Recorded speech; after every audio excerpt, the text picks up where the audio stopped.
పోలేదయ్యా, ఇక మాకున్న ఇబ్బందులు తొలగలేదయ్యా అని చాలా మంది అలాంటి దైవజనులతో ఈ మాట చెప్తా ఉన్నప్పుడు మేము వింటా ఉంటాం. దేవుని బిడ్డ, సంవత్సరం మారినా, రోజులు దాటిపోతున్నా, నెలలు దాటిపోతున్నా, వారములు దాటిపోతున్నా, ఒక మాట చెప్తున్నా, నీ మనసు దేవుని మీద ఆందోళన ఉంటే ప్రతి సంవత్సరం దేవుడు దేవుని కర్మగా మారుస్తాడు.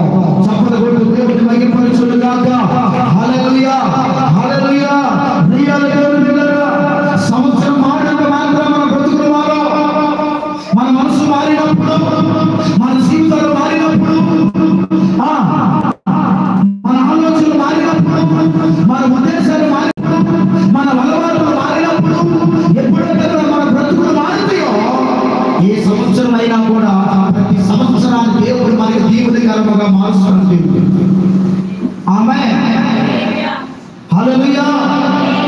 అందుకని ఈ మాట మనం చదివితే రండి ఆది కాండంలో వద్దాం. ఇక్కడ ఈ మాట మనం చదువుతాం బిడ్డలారా.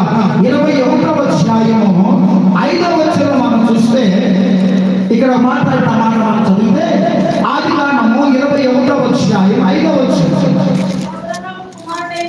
అబ్రహాము కుమారుడైన ఇస్సాకు పుట్టినప్పుడు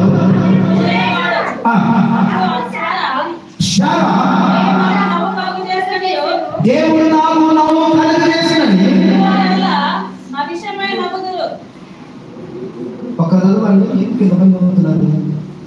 చదువుతున్నారు అబ్రహాము కుమారుడైన ఇస్సాకు అప్పుడు శారా దేవుడు నాకు నవ్వు కలుగజేసినని.